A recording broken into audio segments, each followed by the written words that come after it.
চলে এসেছিল। তখন অনুপমের ধারণা, অনুপমের পরিবারের ধারণা যে কল্যাণীর বাবা একদিন আমাদের কাছে মাথা হেট করবে, আমাদের হাত ধরবে, পা ধরবে, কারণ লগ্নাভ্যস্তার মেয়ে এসে কোথায় দাঁড়াবে?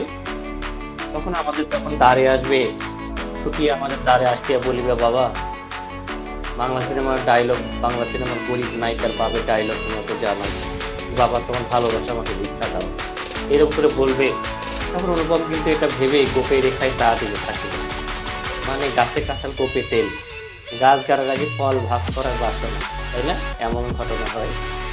এরকম ভাবনা ভাবছিলেন অনুপম, অনুপম পরিবার। তারপরে কি হলো?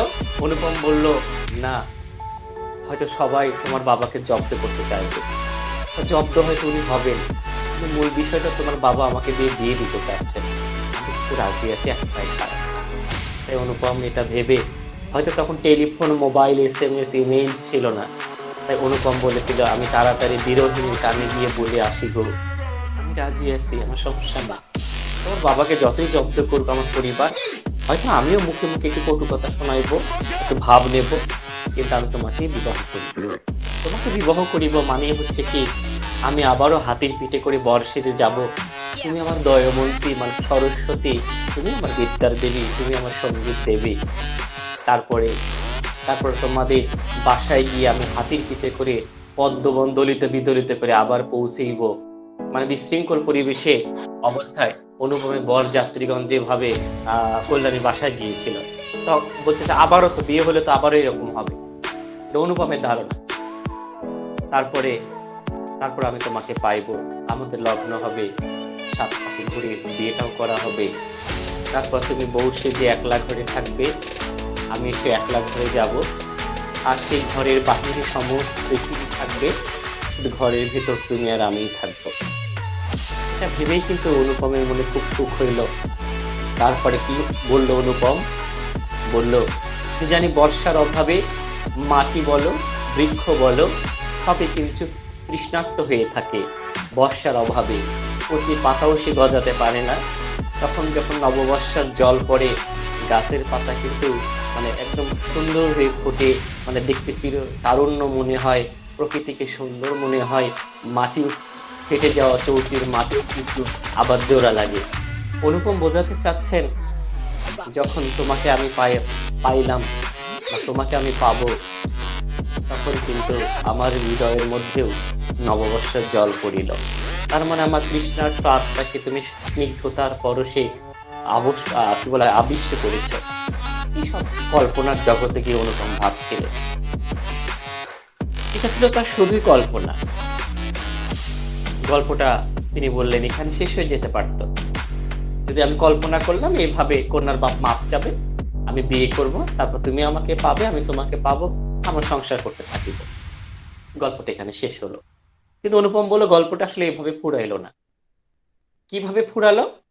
একদিন অনুপম তার মাকে নিয়ে তীর্থে যাচ্ছিলেন। তীর্থে মানে যেমন আমরা মুসলিমরা, হিন্দু মুসলিমরা মক্কা মদিনাতে যাই হজ ব্রত পালন করার লক্ষ্যে, হিন্দুরা এরকম গয়া, কাশী, বৃন্দাবন, মথুরাতে যান তারা তাদের ধর্মীয় কাজ।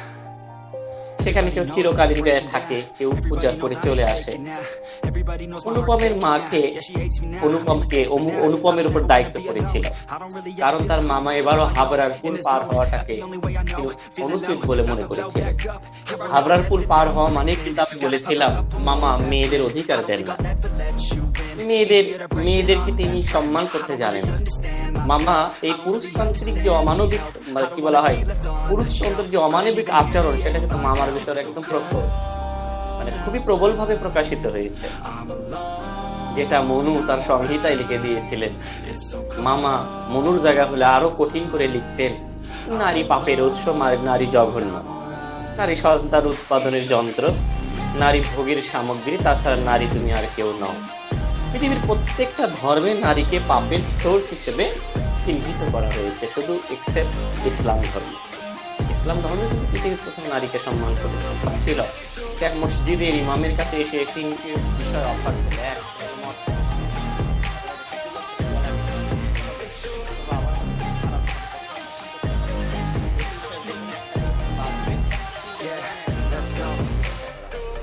a breakdown. Always feel like I could break now, but I never let it take me to that place now. I won't ever let my thoughts get away now. I got better things to do, picking fate now. I just wanna be the best, call me great now. I don't know if I'm okay or insane now. I remember better days on the playground, hoping I can find my way even when I'm feeling down. I fight, even when I don't know what is right. I'ma pick a side and I'ma take pride. I will decide my fate and I will never let them tell me who I am. If you try to shake me, I'll be damned. Planet on the ground is where I stand. Never give up, that was always the plan. It's so cold outside, I'm alone, I'm alright. It's so cold outside, I'm alone, I'm alright.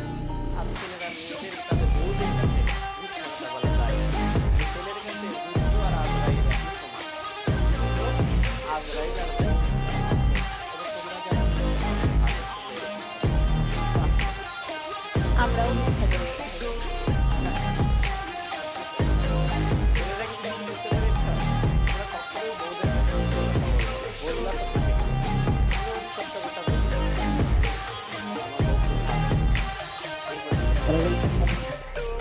তার একটা question আছে,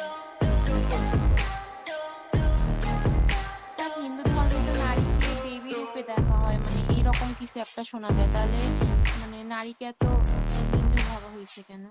সেই জায়গাটাতে নিয়ে যাচ্ছি, এখনো নিয়ে যায়নি। একটা ট্রেনে উঠাইছি, মদের গল্প নিয়ে শুরু করেছে।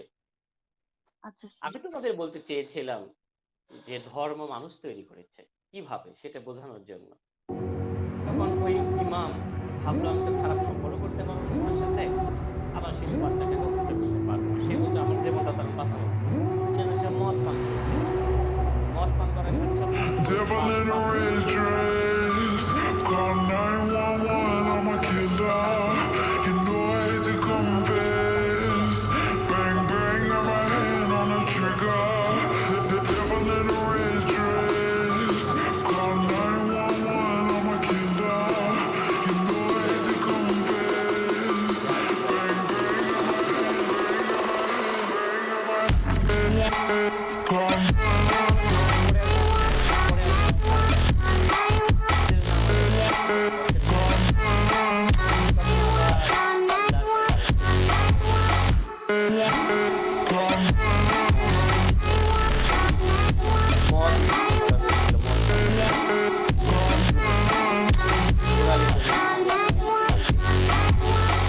মানুষ সমাজকে সুন্দর করার জন্য, সুশৃঙ্খল করার জন্য কিছু আইন ব্যবস্থা প্রচলন করেছিলেন তাদের ধর্মের মহামানব দ্বারা। আর সেগুলো অবশ্যই তাদের মুসলিম বলে আল্লাহ দিয়েছিলেন, হিন্দুদের সেটা তাদের ঈশ্বর দিয়েছিলেন। তাহলে ধর্মের জন্য মানুষ নয়, মানুষের জীবনকে সুন্দর করার জন্য ধর্মের প্রচলন হয়েছে।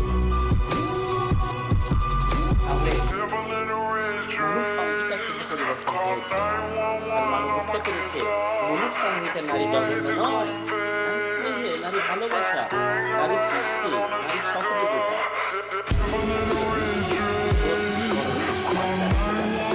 কেন কি আর মানা হয়? ধর্ম তো মানুষের মঙ্গলের জন্য করা হয়। তাহলে যে ধর্ম মানুষের মঙ্গলকে আনে সে ধর্ম না, সে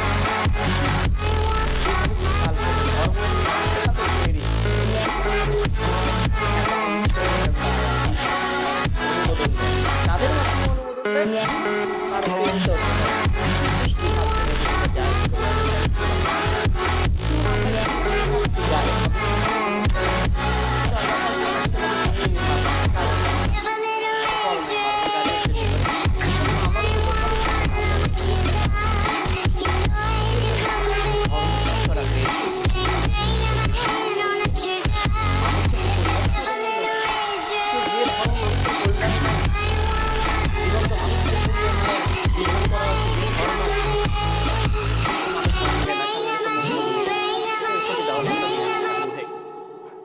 তুমি কি বুঝতে পেরেছো নীলম আমার কথা? জি স্যার।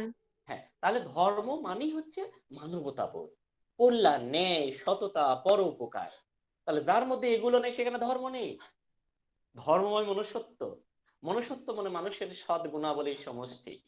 সৎ গুণাবলী কি? সত্যবাদিতা, ন্যায়নিষ্ঠতা, তাই না, পরোপকারিতা, অন্যের মঙ্গল, নিজের ভালোটাও বোঝা, পাপ থেকে দূরে থাকা, তাহলে এগুলো তো ধর্ম। ধর্ম কি এর বাহিরে? তবে আমি মুসলিম, আমি নামাজ যখন পড়ি প্রত্যেকটা নামাজের রাকাতে আমাকে সূরা ফাতিহা পাঠ করতে হয়। সূরা ফাতিহার মধ্যে তুমি প্রথমেই বলো ইয়াহদিনা সিরাতাল ইয়াহদিনা সিরাতাল মুস্তাকিম, হে আল্লাহ তুমি আমাকে সোজা পথে চালাও, আমাকে তুমি হিদায়াত করো। তা সোজা পথ মানে কি যে সোজা স্ট্রেট পথ না, এই সোজা পথ, এই সিরাতুল মুস্তাকিম হচ্ছে কি ন্যায়ের পথ, সততার পথ, পরোপকারের পথ, ভালোর পথ, আলোর পথ, কল্যাণের পথ। আমি তো প্রত্যেক রাকাত নামাতে বলছি ইহদিনা সিরাতাল মুস্তাকিম, কিন্তু আমি শয়তানি করছি মনের মতো, তাহলে হবে সিরাতুল মুস্তাকিমে চলতে পারবো? এই ধর্মে প্রত্যেক রাকাত আমি এজ এ মুসলিম আমি শপথ করি, প্রত্যেক রাকাত নামাজে শপথ করি ইহদিনা সিরাতাল মুস্তাকিম, আমি তো সিরাতুল মুস্তাকিমে চলি না। আচ্ছা, ধর্ম নিয়ে কথা বলে অনেক কথা চলে আসবে, আমরা আসলে এটা পড়বো, আমরা প্রবন্ধ পড়বো নজরুলের আমার পথ, আমরা বেশি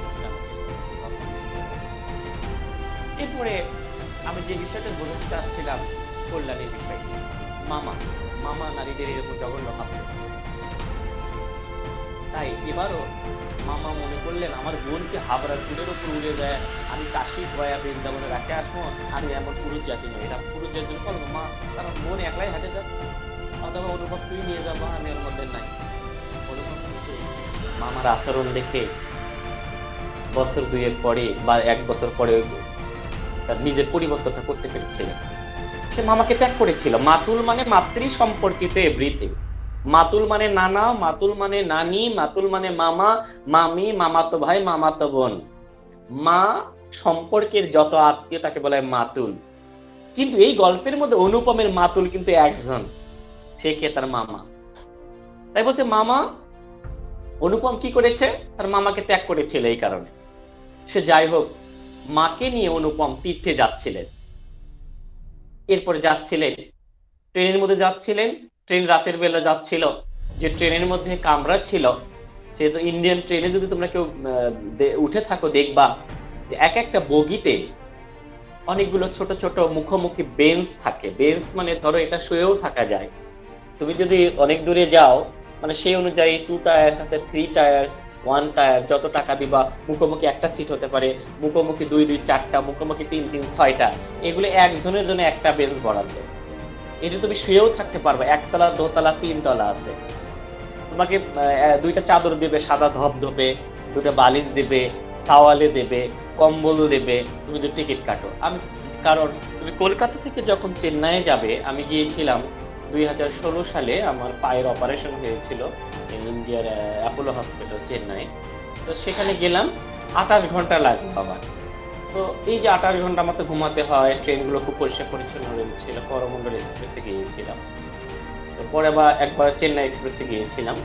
তো বিষয়টা হচ্ছে ওই ট্রেনের মধ্যে ছোট ছোট কামরা থাকে, ওই যে মুখোমুখি সিট, মুখোমুখি সিটটাকে পর্দা দিয়ে আবার একটা কামরা বানানো যায়, যেন ওই অন্য আলোটা এই কামরায় না আসে, আরামসে ঘুমাতে পারে। এই সিটে এসি আছে, নন এসি আছে, একই ট্রেনের মধ্যে এসি আছে, নন এসি আছে, একই ট্রেনের মধ্যে দাঁড়িয়ে থাকার ব্যবস্থা আছে, আর এক ট্রেনের মধ্যে ফাঁকা কেউ বুঝবে না। সিস্টেমটা সুন্দর। আসলে একটা দেশকে উন্নতির জায়গায় পৌঁছতে হলে আইন মানতে হয়, সে দেশের আইন কানুনকে শ্রদ্ধা করতে হয়। আমরা দেখলাম যে রাস্তা ফাঁকা আছে, লাল লাইট জ্বলছে, একটা মোটরসাইকেল একটাও দাঁড়ায় থাকলো, লাইট যতক্ষণ হলুদ বাতি বা সবুজ তখন সে চললো। আইনের প্রতি যদি শ্রদ্ধাশীল না হয়, একটা দেশ কিন্তু উন্নতির জায়গায় যেতে পারে। তাই মানুষকে প্রথম চেঞ্জ হতে হয়। আমরা কিন্তু বলি যে কানাডার প্রধানমন্ত্রী জাস্টিন ট্রুডোর কথা আমরা বলি। আমরা কি কানাডার মানুষের মতো, নাগরিকদের মতো মানসিকতা অর্জন করতে পেরেছি? আমরা এখন অন্যায় করার সুযোগ পাইলে কি অন্যায় করি না? এমন মানসিকতা আছে আমাদের? এখন এই রাস্তায় 1 বছর টাকা কুড়িয়ে পারি, তুমি কাউকে দিবা, তুমি চুরি করে নিবা, কেউ ভাগ চাইলে তাকে মেরে দিবা তুমি। আমিও তাই করি, এটা আমাদের মানসিকতা। তাহলে আমরা জাস্টিন ট্রুডো দেশের নাগরিকদের মতো মানসিকতা অর্জন করিনি, কিন্তু জাস্টিন ট্রুডোর মতো প্রধানমন্ত্রী শাসক চাই। পরিবর্তনের জন্য নিজেকে পরিবর্তন করতে হয়, যেমন অনুপম করেছিল। অনুপম পরিবর্তন হয়েছিল, মাকে নিয়ে যাচ্ছিলেন, এক একটি স্টেশন পার হচ্ছিলেন, যে ট্রেনের কামরার মধ্যে ছিলেন সেই ট্রেনের কামরার মধ্যে সবুজ পর্দা ছিল, প্রদোষ মানে সন্ধ্যাবেলা ছিল। অনেক সন্ধ্যাবেলায় তিনি ট্রেনের মধ্যে বসে আছেন অনুপম তার মাকে নিয়ে। তিনি একটি মধুর কণ্ঠস্বর শুনলেন। সেই মধুর কণ্ঠস্বরটা এইরকম, এই শীঘ্রই চলে আয়, এই গাড়িতে জায়গা আছে। এই গাড়ি মানে কামরা, এখানে বগি বোঝানো হচ্ছে। কোন একটি অচেনা বাঙালি মেয়ের আসমুখে এরকম কণ্ঠস্বর শুনে অনুপমের ভেতরটা গলে গিয়েছিল। তার হৃদয়কে এতটা সে টাচ করতে পেরেছিল সেই মানে ওই মেয়েটির কণ্ঠস্বর, যে এটা আসলে কোন ধর্ম, মানে এত নারীর কণ্ঠস্বর হয়তো অনুপম জীবনে শুনেছেন, কিন্তু এরকম কণ্ঠস্বর তো শোনেন নাই। শোনার পরে মেয়েটি হয়তো বলেছে এই বগির মতো সিট মানে জায়গা আছে অন্য 2-3টা ছোট বাচ্চাদের, সে বলছে। এটা অনুপম মনে করেছে তোমার জন্য আমার হৃদয়ের মধ্যে জায়গা আছে, তুমি ডাকিয়াছ, আমি নিমেষ মাত্র অপেক্ষা করি নাই, তোমার ডাকে আমি সাড়া দিয়েছি। ওগো অপরিচিতা তুমি কে? তোমার কণ্ঠস্বর আমার মনে এত কুহুক কেন জাগাইলো? তুমি তুমি তোমরা জানো, অনুপমের একটি বিষয় ছিল যা অন্যদের চেয়ে আলাদা, সেটা হচ্ছে অনুপম মানুষের গলার স্বর দিয়ে ব্যক্তিত্ব নির্ণয় করতে পারতেন। মানুষের ব্যক্তিত্ব অনেকভাবে ফুটে ওঠে, পোশাকে, চোখে তাকানোর মাধ্যমে, ইশারার মাধ্যমে। এটা মানুষের হচ্ছে কনক্রিট একটা মূর্ত বিষয়। বাহ্যিক থেকে মানুষের ব্যক্তিত্ব নির্ণয়, এটাও একটা প্রসেস, একটা ওয়ে। কিন্তু মানুষের যা দেখা যায় না, যা অন্তরতম, যা অ্যাবস্ট্রাক্ট, বিমূর্ত, যা রূপ নেই, শুধু ফিল করা যায়, সেই রকম একটি বিষয় কিন্তু গলার স্বর। এই গলার স্বরটি অনুপমের কাছে একদম বড় সত্য। গলার স্বর দেখে অনুপম মানুষের ব্যক্তিত্ব নির্ণয় করতে পারতেন। সেই গলার স্বর শুনে অনুপম হয়তো মনে করেছেন, ওগো আমি তোমাকে দেখলাম না, তুমি কোন মহিষী নারী, তুমি যে এক অচেনা অমধুর এক রাতে যে কণ্ঠস্বর তুমি বলে উঠেছিলে জায়গা আছে, কথাটা শুনে আমার বুকের মধ্যে সেই থেকে চিনচিন করছে। আমি জানি ওগো অপরিচিতা মেয়ে, তুমি এই বগিতেই উঠেছ, কিন্তু তুমি কে? তোমার কণ্ঠস্বর যদি এত সুন্দর হয়, তাহলে তুমি দেখতে না কতই সুন্দর, আশ্চর্য। তাই তোমাকে আমাকে দেখতেই হবে, তুমি আসলে কে গো? তাই অনুপম সারা রাত জানালার বাহিরে মাথা দিয়ে রাখলেন, যদি ওই বগি থেকে ওই মেয়েটি নেমে যায়। তাই অনুপমের রাতে ভালো করে ঘুম হলো না। এরপরে অনুপম অন্য একটি স্টেশনে আসলেন, তার বগিটা বদল করতে হবে। অনুপম আগে থেকে মনে মনে আশা ছিল তিনি ফার্স্ট ক্লাসের কামরায় যাবেন, ফিটে যাবেন, কারণ তার মা বৃদ্ধা, তিনি ভিড় এড়াতে চেয়েছিলেন মায়ের সুবিধার লক্ষ্যে। কিন্তু কিছুক্ষণ পরে তিনি দেখিলেন যে ফার্স্ট ক্লাসের আশা এখানে পাওয়া যাবে না, কারণ এক ইংরেজ মশাই, তিনি বিদেশ ভ্রমণ করবেন, মানে অন্য এলাকায় যাবেন, তার বাক্স, ট্রাঙ্ক ইত্যাদি হাজির হয়েছেন, তার সাথে একটু সামসা মানে আরদালি মানে চাপরাশি মানে খাকি পোশাক পরিহিত পিয়ন, আনসার, চৌকিদার, এইরকমের কিছু। তারা এসে হইচই করা শুরু করে দিল। অনুপম ভয় পেয়ে মনে করলো ফার্স্ট ক্লাস আমার কপালে আর নাই, কারণ একটা ট্রেনের মধ্যে ফার্স্ট ক্লাস আছে, সেকেন্ড ক্লাস সিট আছে, তোমরা জানো এগুলা যারা ট্রেন ভ্রমণ করে। তো অনুপম ফার্স্ট ক্লাসে আসা ত্যাগ করলেন, যেহেতু তাকে অন্য একটা বগিতে এখন উঠতে হচ্ছে। যে বগিতে অনুপম টিকিট কাটলেন, সেই বগিতে অনুপম বসে আছে। ইতিমধ্যেই ওই ইংরেজ বড় অফিস, তোমরা কি আমার কথা শুনতে পাচ্ছ? জি স্যার। ওই ইংরেজ অফিসারের পাঠানো আরদালি এসে চাপা মারা শুরু করে দিচ্ছে। বলছে, অনুপম, সে হিন্দিতে বল, তুমি কে? আমি অনুপম, আমি মায়ের আসলে নিচে পাওয়ার হয়ে গেছি, তুমি কি চাও গো? আরদালি বলছে, এই বেটা ওর তাড়াতাড়ি, এই দুটো সিট আমার বসের, আগে থেকে টিকিট কাটা। অনুপম মনে মনে বললে, এই না আমরা আগে থেকে কাটেছি, আপনার তোমার ঝাড়ি মারিচ্ছেন, বাপরে বাপ, আমরা উঠে যাই যদি কিছু হয়, ভয়। তখন একটি মেয়ে ইশারায় বললো, এই ছেলে বসো এখানে, আপনি কেন উঠবেন? আপনি উঠবেন না, এই জায়গা আপনার, এটা ছাড়বেন না, এই বগি, এই সিট। আর ওনারা বলছে আগে থেকে এটা সিট বুকিং করে, আর মিথ্যা কথা বলছে। এই যাও, তোমার কোন অফিসারে ডেকে নিয়ে আসো। মেয়েটি উল্টা চাপা মারা শুরু করে দিয়েছে। মেয়েটির কণ্ঠস্বর শুনে ওই জায়গা আছে কণ্ঠস্বরটা মিল করলেন। অনুপম বাংলা সিনেমার নায়কের মতো স্বপ্নের জগতে হারিয়ে গেলেন। মেয়েটি হিন্দুস্তানি, ওই আরদালির সাথে ইংরেজিতে বললো, নেহি গাড়ি আমরা ছাড়বো না, এই গাড়ি আমরা ছাড়বো না, এই গাড়ি আগে থেকে সিট বুকিং করা ছিল, আপনার বস একটু মিথ্যা কথা বলছে, যান নেমে যান এখান থেকে, ফাজলামি পাচ্ছেন তাই না? তখন আর ডালি কিন্তু ভয়ে নেমে যে তার বসকে ডাকে আনছিল। বসও যখন আসে দেখলো যে কল্যাণী চলে সুতা, মানে এই রুম থেকে যে ছাড়ে দেবে এই সিট, কল্যাণীকে যে ফাপড়বাজি করে সিট দখল করতে চেয়েছে, কল্যাণী যে ভয় পায়নি এটা কিন্তু বুঝতে পেরেছিল।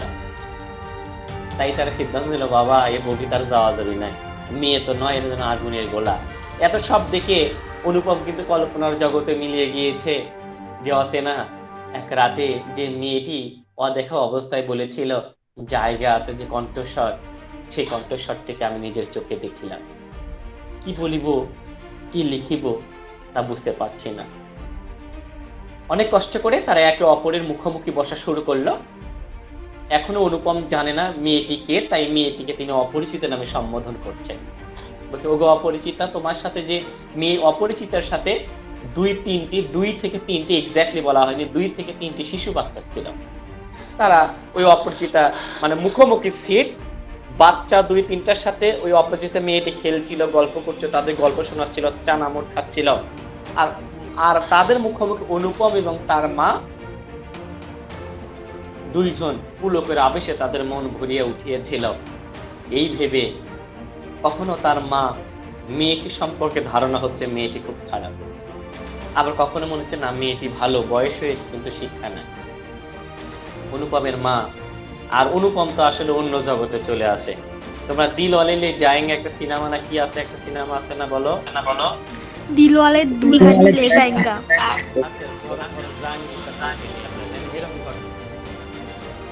আচ্ছা শোনো, এই সিনেমাও দেখলাম, রেল লাইনের মধ্যে কাজল বই পড়ছে, বান্ধবী শাহরুখ খান বই পড়ার নাম করে ভান করে মেয়েদের দিকে তাকিয়েছে। আচ্ছা, অনুপম কিন্তু তাই করছিল জানো।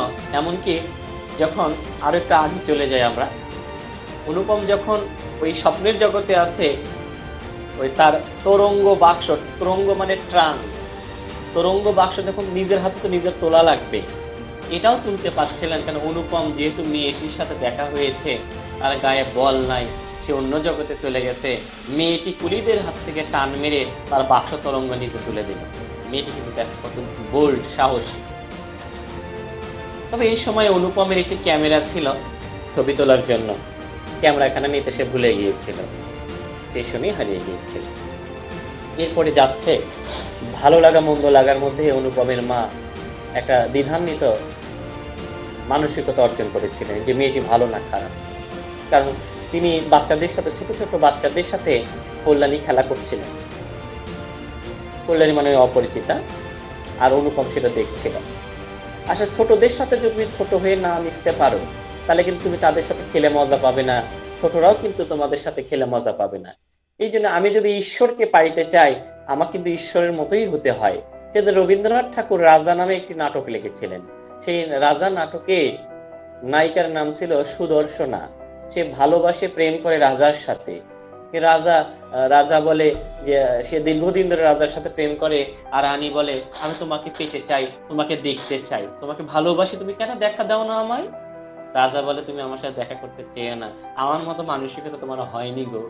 বলছেন আমার হয়েছে, তুমি সামনে চলে আসো। তখন রাজা ওকে গান শুনিয়েছিল, আমরা সবাই রাজা আমাদের এই রাজার রাজত্বে, নইলে মোরা রাজার সাথে মিলবো কি শর্তে। রাজার মতো মানসিকতা না হলে তুমি রাজা হতে পারবে না। ঈশ্বরের মতো মানসিকতা না থাকলে তোমার ঈশ্বরের তুমি ইবাদত করতে পারবে না, মনটা ব্রড করতে হবে, তাই না? ছেলেদের সাথে মিশতে হলে ছেলেদের মতো মানসিকতা অর্জন করতে হবে। সেটা কিন্তু অপরিচিত মেয়েটি ছোট ছোট 2-3টে বাচ্চার সাথে খেলছিলেন।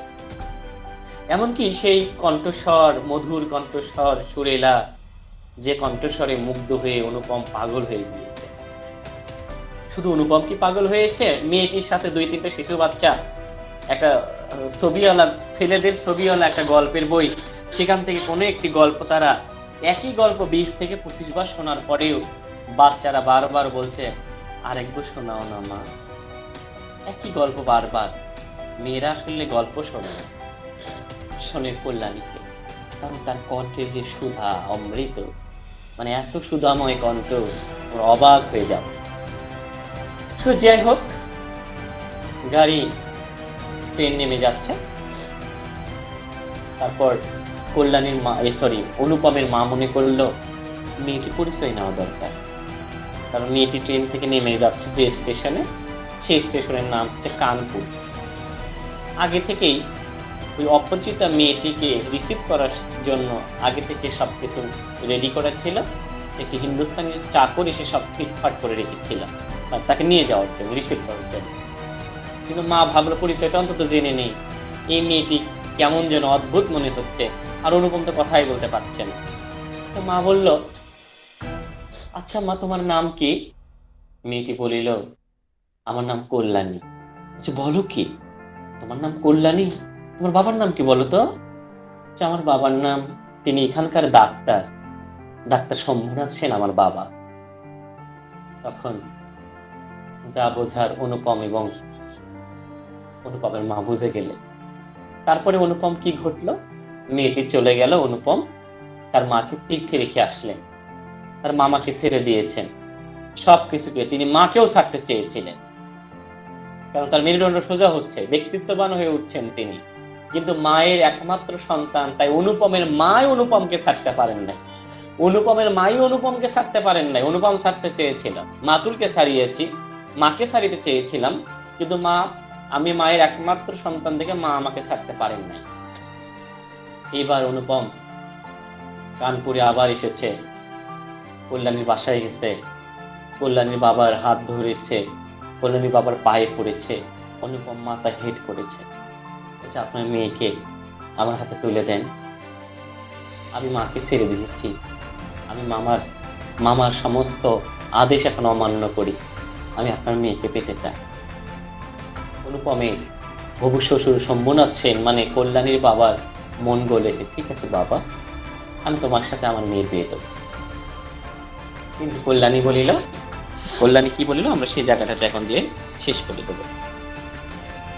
আমি কিন্তু কল্যাণী বলে, আমি বিবাহ করিব না। আমি জিজ্ঞাসা করিলাম কেন? সে বলিল, মাতৃ আজ্ঞা। কি সর্বনাশ, এ পক্ষেও মাতুল আছে নাকি? অনুপমের বুদ্ধি শুদ্ধি কম, তোমরা আগে থেকে জানো।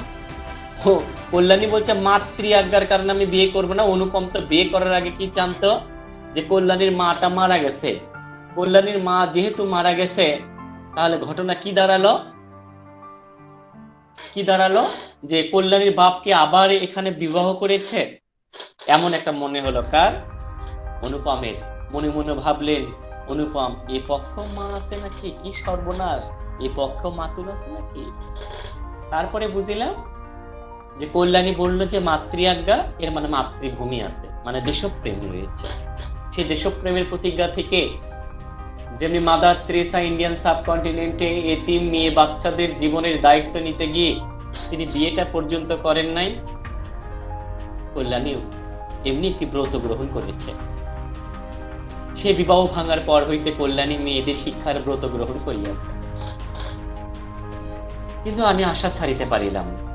সেই সুরটি যে আমার হৃদয়ের মধ্যে আজও বাজিতেছে, সে যেন কোনো ওপারের বাঁশি আমার সংসারের বাইরে হইতে আসিল, সমস্ত সংসারের বাহিরে ডাক দিল। আর সেই যে রাত্রির অন্ধকারের মধ্যে আমার কানে আসিয়াছিল, জায়গা আসতে, সে যে আমার চিরকালের গানের ধোঁয়া হয়ে রহিল। ধোঁয়া মানে কি? একটা গানের যে অংশ একাধিকবার উচ্চারিত হয় দোহারায়, তাকে ধোঁয়া বলা হয়। যেমন আমার সোনার ময়না পাখি, এই সোনার ময়না পাখি গানের মধ্যে কিন্তু এই সোনার ময়না পাখি একাধিকবার আসে, এটা তো গানের ধোঁয়া। আর অনুপমের জীবনের একমাত্র ধোঁয়া হয়ে উঠল জায়গা আছে। তখন আমার বয়স ছিল 23, মানে যখন আমার বিয়ে ভেঙে গিয়েছিল। আর আমি যখন গল্পটি লিখতে বসেছি, এখন আমার বয়স 27। যখন ট্রেনে দেখা হয়েছিল, তখন আমার বয়স ছিল 24। আমি অনেক চেষ্টা করেছি গত 2-3 বছর, করতে পারি নাই। তবে এখনো আশা ছাড়ি নাই, কিন্তু মাতুলকে ছাড়িয়েছি, মানে মামাকে ছেড়েছি। নিতান্ত এক ছেলে বলিয়া মা আমাকে ছাড়িতে পারেন নাই। খেয়াল করো, তোমরা কি স্ক্রিন দেখতে পাচ্ছ? জি স্যার। অনুপম বলছেন, তোমরা মনে করিতেছ আমি বিবাহের আশা করি? না, কোনো কালেই না। আমার মনে আছে কেবল সে এক রাত্রির অজানা কণ্ঠের মধুর সুরের আশা। জায়গা নিশ্চয়ই আছে, কল্যাণী বলো, বলে আমি কোথায় দাঁড়াবো কল্যাণী বলো? তাই বৎসরের পর বৎসর যায়, আমি এইখানেই আছি। দেখা হয়, সে আশ্চর্য মধুর কণ্ঠ শুনি, যখন সুবিধে পাই কিছু তার কাজ করিয়া দেই। আর মন বলে, এই তো জায়গা পাইয়াছি। ওগো অপরিচিতা, তোমার পরিচয় শেষ হইল না, শেষ হইবে। আমার ভাগ্য ভালো, এই তো আমি জায়গা পাইয়াছি। মানুষ রবীন্দ্রনাথ ঠাকুর যে শিল্পী ছিলেন, রবীন্দ্রনাথ ঠাকুর মানুষকে অন্তর দিয়ে অনুভব করতে জানতেন। অন্তর্ধর্মী রবীন্দ্রনাথ ঠাকুরের সাহিত্য সাধনার মূল বিষয় ছিল মানুষের জীবনে যা অ্যাবস্ট্রাক্ট বিমূর্ত, তাই রবীন্দ্রনাথ ঠাকুরের ভাবনার লক্ষ্য ছিল বিসর্জনের মধ্য দিয়ে তিনি অর্জন করার চেষ্টা করেছিলেন। এই জন্য ভোগবাদী কবি কালিদাসের সাথে রবীন্দ্রনাথ ঠাকুরের বিরোধ ছিল। যখন রবীন্দ্রনাথ ঠাকুরের প্রেয়সীরা রবীন্দ্রনাথ ঠাকুরের গানের মধ্যে নিবেদন করেছেন, আমারও পরানো যাহা চায় তুমি তাই, যদি আর ফিরে নাহি আসো, যদি আরো কারে ভালোবাসো, তবে তুমি যা চাও তাই যেন পাও। মেয়েরা বলল, তুমি যা চাও তাই যেন পাও। রবীন্দ্রনাথ কি বলেছিল? আমি তোমারও পেয়েছি হৃদয় মাঝে, আর কিছু নাহি চাই। This is the love from Taylor. এটা হচ্ছে রবীন্দ্রনাথ ঠাকুরের প্রেম, এটা রবীন্দ্রনাথ ঠাকুরের ব্যক্তিত্ব। এই জন্যই মেয়েরা কিন্তু তার সাথে সংসার করার জন্য উঠে পড়ে লেগে যেত। তিনি বলেছিলেন, বড় প্রেম শুধু কাছেই টানে না, দূরেও ঠেলে। রবীন্দ্রনাথ ঠাকুর আর একটা